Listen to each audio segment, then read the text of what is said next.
گئے کہ یہ محبت ہے اللہ کے نبی علیہ الصلوۃ والسلام سے، کہ وہ کہہ رہے ہیں کہ یا رسول اللہ، آپ مجھے اپنی جان سے، اولاد سے، بال بچے سے، ہر چیز سے زیادہ محبوب ہے، اور میں جب تک آپ کو دیکھنا نہ لوں گا تو مجھے سکون نہیں آتا، میں آپ کی زیارت کرتا ہوں پھر مجھے سکون ملتا ہے، اور جنت میں آپ تو اعلیٰ درجوں پہ ہوں گے تو میں کیسے زیارت کر سکوں گا؟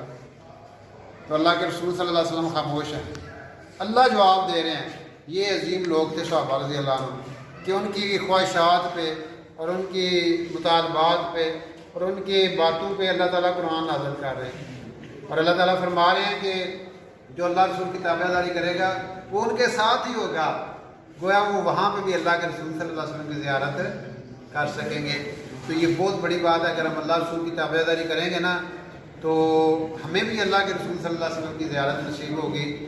اور محبت کا اندازہ کیسے چلتا ہے؟ اطاعت سے۔ اگر ایک بندہ اللہ رسول کی تابع داری کرتا ہے تو اٹ مینز وہ اللہ رسول سے محبت کرتا ہے۔